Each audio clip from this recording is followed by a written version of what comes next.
Bueno, niños, vamos a empezar a ver un material que se llama Nueva Vida en Cristo.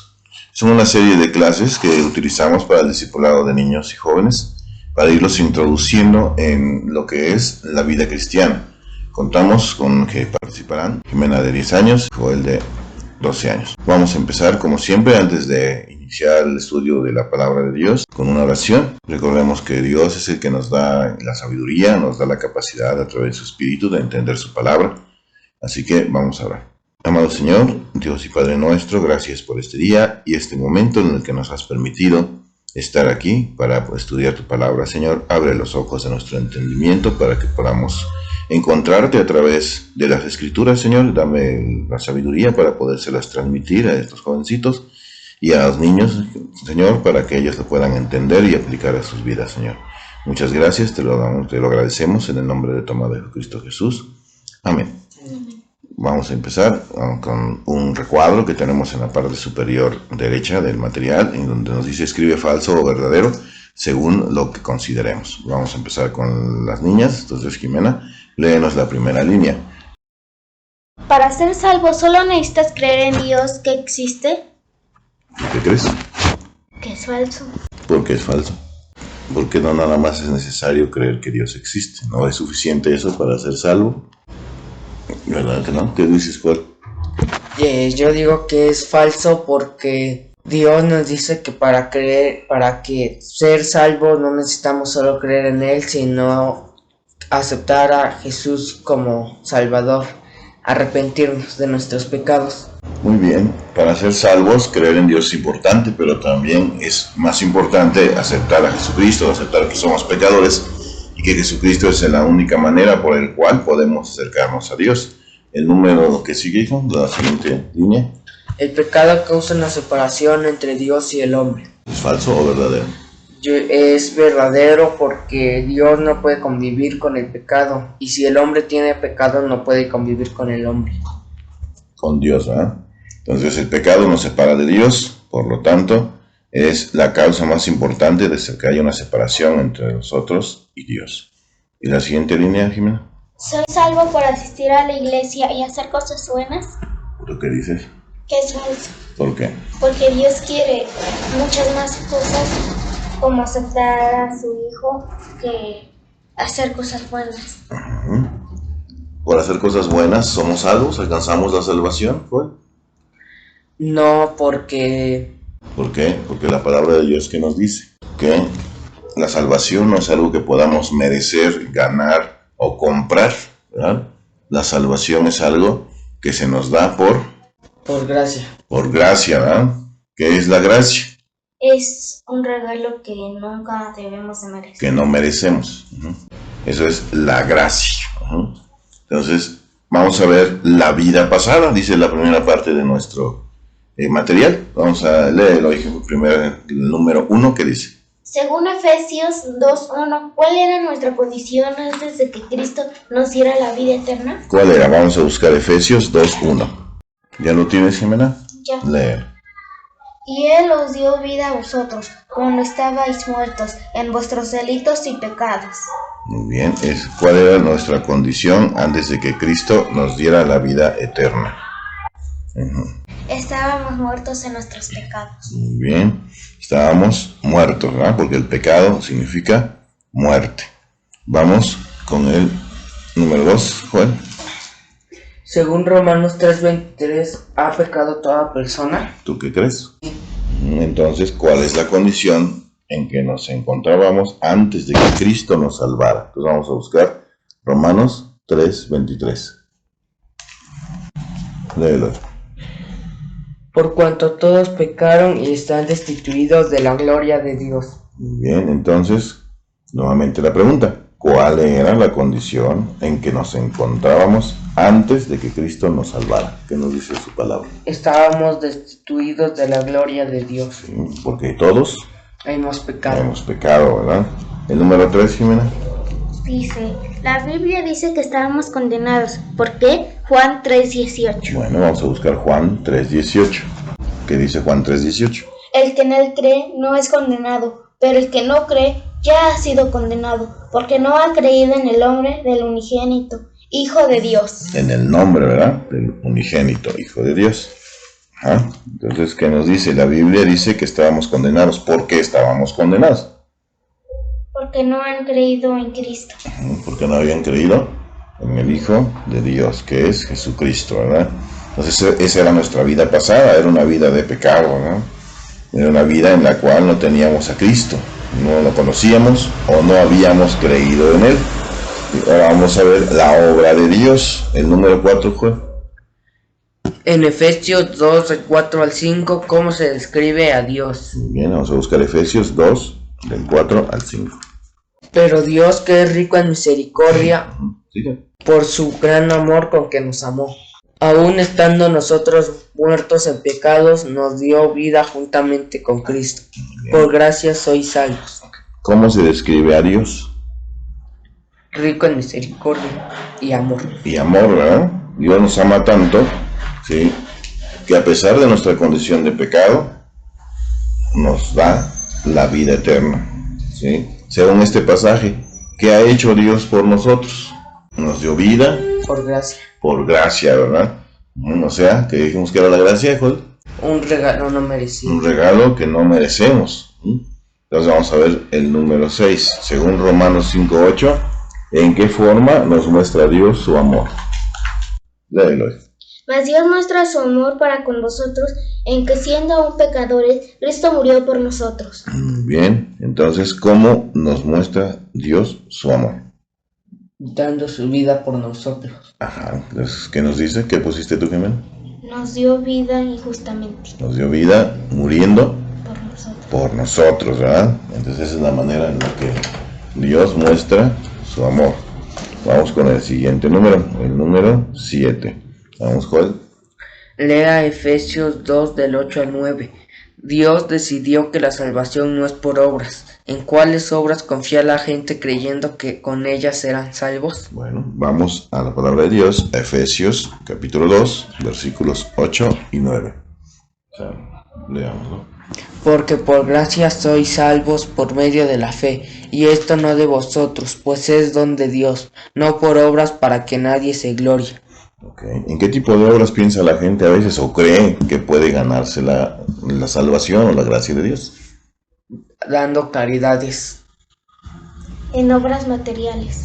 Creen las personas que ganan dando dinero, haciendo obras de caridad.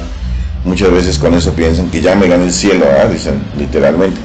Pero no es así. Nos dice la palabra de Dios que sois salvos por medio De la fe. de la fe, ¿verdad? ¿De la fe en quién? En Jesucristo. Sí. Y esto, don de Dios, no por obras, ¿sí? Para que nadie se glorie, para que nadie diga yo que tengo más dinero, yo sí puedo ser salvo, ¿verdad? Yo que he hecho más obras de caridad, yo sí puedo ser salvo, ¿no? No tiene que ver lo que hagamos, sino tiene que ver nuestra fe en Jesucristo. El número 8 dice, somos salvos por Gracia. Por medio de la Fe. lo que estábamos leyendo. Gracia significa, lee lo que dice. Gracia significa regalo no merecido, lo cual quiere decir que Dios nos dio gratuitamente la salvación, aunque no la merecíamos. Así es. El número 9, Juan. ¿En quién debemos tener fe para ser hijos de Dios? Gálatas 3:26. Bueno, busquemos Gálatas 3:26. Pues todos sois hijos de Dios por la fe en Cristo Jesús. Muy bien, entonces, ¿en quién debemos tener fe para ser hijos de Dios? En Cristo Jesús. En Cristo Jesús, ¿verdad? Eso nos lo dice Él en su palabra. Para recibir a Cristo hay una oración que tenemos aquí en el margen del lado y derecho que consta de 4 pasos. ¿Sí? ¿Quisieras leerla, Jimena, para que sepamos cuáles son las condiciones para recibir a Cristo? Sí, admitas tu condición que es pecador. Número 2. Decide alejarse de su pecado, arrepiéntase. 3. Crea que Jesucristo murió por ustedes y que resucitó. 4. Ore para invitar a Jesucristo a entrar en su vida y a tomar el control de ella. Bien, tenemos una oración modelo, una oración que pues no tiene que ser exacta, pero de algún modo tiene los elementos que debemos de considerar si queremos ser hijos de Dios, si queremos recibir a Cristo en nuestro corazón. ¿La quieres leer, Joel? Querido Señor Jesús, sé que soy un pecador y que necesito tu perdón. Creo que tú moriste por mis pecados. Quiero alejarme de ellos. Ahora mismo te invito a que vengas a mi vida. Confío en ti como mi Salvador y te seguiré como mi Señor. Gracias, Señor, por salvarme. Amén. Vamos con el número 10. Léelo, Jimena. Diga en sus propias palabras qué es tener fe en Cristo. ¿Qué es tener fe en Cristo? Es tener confianza y aceptarlo, y creer que Él es el único. El único, Él es el unigénito, el único Hijo de Dios. ¿Qué es tener fe en Cristo? Joel. Es saber que Él existe aunque no lo podamos ver. Sí, muy bien. Aunque no lo veamos, ¿verdad? Muchas veces nosotros creemos que si no vemos las cosas, no podemos creer en ellas. Sí, mucha gente afuera en el mundo piensa eso. Si no lo veo, no creo.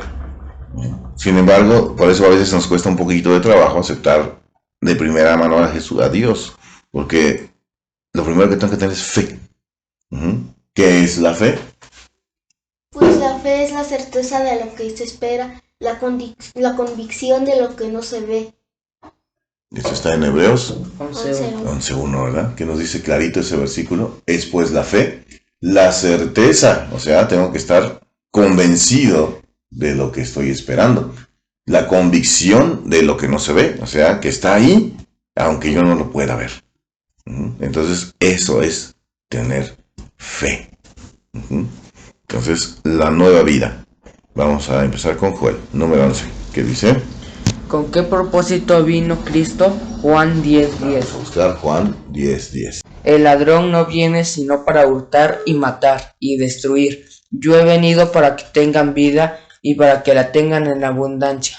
¿A qué vino Cristo? Según el versículo que acabas de leer. Para que tengamos vida. Para que tengamos vida, ¿verdad? Y vida en abundancia, nos dice él, ¿verdad? Él es la fuente de la vida. Muy bien, vamos a leer el número 12, Geómetro. ¿Qué ofrece Dios a quien recibe a Cristo? Juan 1:12. Mas a todos los que le recibieron, a los que creen en su nombre, les dio potestad de ser hechos hijos de Dios. Hijos de Dios, ¿verdad? ¿Qué ofrece Dios entonces a quien recibe a Cristo? Darles la ¿qué? Potestad, dice, ¿verdad? ¿Qué es potestad? Les dio la autoridad, les dio el derecho de ser llamados hijos de Dios, ¿verdad? Eso es lo que nos convertimos una vez que creemos en Jesucristo. Vamos a ver el número 13, Joel. Según Juan 5:24, ¿qué sucede con la persona que recibe a Cristo? Bueno, vamos a buscar Juan 5:24. De cierto os digo, el que oye mi palabra y cree el que me envió, tiene vida eterna, y no vendrá a condenación, mas ha pasado de muerte a vida. Bien, ¿qué sucede con la persona que recibe a Cristo entonces? ¿Qué ha pasado? De muerte a vida. A muerte. Entonces Juan siempre nos va a hablar de que una vez que recibimos a Cristo, tenemos la vida eterna. No quiere decir que no vamos a morir. Quiere decir que una vez que termine nuestra vida aquí, vamos a seguir viviendo, vamos a ir al reino de Dios. Entonces vamos al siguiente punto, el 14. A ver, Jimena, ¿qué dice? Según Efesios 2:10, ¿para qué somos creados en Cristo? ¿Qué dice Efesios 2:10? Porque somos hechuras suyas, creados en Cristo Jesús, para buenas obras, las cuales Dios preparó de antemano para que anduvieseis en ellas. En ellas. Entonces, ¿para qué somos hechos? ¿Para qué somos creados? Según ahí que dice. Somos creados para buenas obras. Para buenas obras, ¿verdad? Dios tiene un plan para nosotros, ¿sí? Dios siempre quiere lo bueno para nosotros, pero lo primero que tenemos que hacer que es aceptarlo, ¿sí? No tenemos que hacer buenas obras para ganar la salvación, sino el tener la salvación nos va a llevar a hacer buenas obras, ¿sí? Sí, buenas personas, ¿sí? Y así poder hacer lo correcto. Vamos al siguiente número, que es el 15, ¿verdad? Arriba, ¿qué dice? ¿Cuál? Note que no somos salvos por obras, pero sí para buenas obras. O sea que, una vez que somos salvos, tenemos la capacidad de realizar buenas obras. ¿Por qué? Porque nuestra vida ha cambiado. ¿Para qué? Para agradar a Dios, ¿verdad? Entonces, para eso. Ya tenemos ahora sí un porqué, ¿sí? No vamos a hacer las buenas obras porque sí. Las tenemos un porqué. ¿Y ese porqué es? ¿Qué es? Para buenas obras. ¿Para quién? Para Dios. Exactamente, para agradar a Dios. El número 15. ¿Te toca a ti? Dice, lea 2 Corintios 5:17. Estar en Cristo significa haberlo aceptado como Salvador. Entonces, si alguno está en Cristo, ¿en qué se convierte? Entonces vamos a 2 Corintios 5:17. De modo que si alguno está en Cristo, nueva criatura es. Las cosas viejas pasaron y aquí todas son hechuras nuevas. Todo es hecho nuevo. Entonces, si alguno está en Cristo, ¿en qué se convierte? En nuevas criaturas. En una nueva criatura, ¿verdad? Y según la parte del versículo 17 que habla de cambios en la vida, de algunos ejemplos de lo viejo. A ver, Joel, ¿qué era lo que teníamos antes? Muertos en pecados. Estábamos, primero que nada, muertos en nuestros pecados, ¿verdad? La muerte de la que habla la palabra de Dios en este caso no es una muerte física directamente, es una muerte espiritual, ¿verdad? Porque pecado, ¿qué significa? ¿Qué significa pecar? Una separación. Significa fallar, ¿sí? ¿A quién le fallamos? A Dios. A Dios, ¿verdad? Fallar a Dios es pecar. Y al haberle fallado nos conlleva a que estemos separados de Él, ¿verdad? De eso habla. Y ahora cuando aceptamos a Cristo, ¿qué es lo nuevo? Servirle a Dios. Le servimos a Dios y nos convertimos en una nueva criatura. O sea, hemos, como quien dice, muerto para nuestra vida anterior y resucitado. Y hemos resucitado como Jesús a una nueva vida, pero ahora con Dios. De aquí en adelante lo que yo haga va a ser servirle a Dios. Para servirle, ¿verdad? Para darle su honra y gloria, ¿sí? Ya no voy a hacer lo que yo quiera, lo que yo crea, ¿sí? Sino que voy a hacer, lo primero que tengo que pensar es si lo que voy a hacer será bueno. ¿Le agrada? A Dios. Le agrada a Dios, ¿verdad? A veces es lo diferente. Entonces, vamos a hacer un resumen. Con sus propias palabras, resuma el contenido de lo estudiado. ¿Cómo era mi vida sin Cristo, Jimena? Yo estaba muerta en pecado. Joel. Desordenada, ¿verdad? Muertos en pecado y nuestra vida desordenada. No sabíamos para dónde ir, ¿verdad? ¿Qué hizo Cristo por mí, Jimena? ¿Por ti? ¿Qué hizo Cristo? Me hizo renacer y me convirtió en otra persona. ¿Qué hizo Cristo por ti? Dio su vida por mí. Exactamente. Dio su vida por cada uno de nosotros y nos convirtió en nuevas personas. Pero siempre y cuando lo aceptemos, ¿verdad? Con esa oración que vimos al principio. ¿Cómo se debe mostrar en mi andar diario la nueva vida que Dios me dio? ¿Qué crees? Siendo mejor persona y ser un buen ejemplo. Siendo mejor persona, ¿verdad? Eso es muy importante. ¿Y de tú, Joel, tú qué opinas? Nuestras acciones deben ser agradables a Dios. Muy bien, siempre tenemos que pensar de aquí en adelante que todo lo que hagamos sea del agrado de Dios. Eso es lo que nos ha dado con la salvación, ¿verdad? Entonces vamos a dejar una tarea, que es memorizar Efesios 2, del 8 al 9. ¿Lo quieres leer, Joel? Porque por gracia sois salvos, por medio de la fe, y esto no de vosotros, pues es don de Dios, no por obras para que nadie se gloríe. Muy bien, esa es la versión de la Biblia de Reina Valera, que es la que vamos a estar leyendo. Muy bien, pues así como iniciamos nuestra clase, hemos terminado y vamos a terminarla con una oración de agradecimiento. A Dios también le pedimos, pero también debemos saber ser agradecidos con Él, ¿verdad? Esta vez también la voy a hacer yo. Y ya después nos vamos a ir intercalando unos y unos para que vayamos haciendo esa oración. Amado Dios y Padre nuestro, gracias por este momento que nos has dado para compartir tu palabra, porque donde están reunidos dos o más personas, tú estás ahí, Señor. Gracias porque pues no te has descubierto a nosotros por medio de la Escritura, Señor. Danos la fe, danos la fuerza para poder llevar a cabo lo que tú nos pides, lo que tú nos dices. Ser nuevas personas es algo que no se puede lograr de un día para otro. Sin embargo, con la fe en ti, Señor, Señor, escudriñando tu palabra constantemente, es como podemos llegar a ser así, Señor. Hacer los cambios que nos pides, ser las personas que tú quieres que seamos, Señor. Gracias te lo damos, en el nombre de tu amado Hijo Cristo Jesús. Amén. Amén.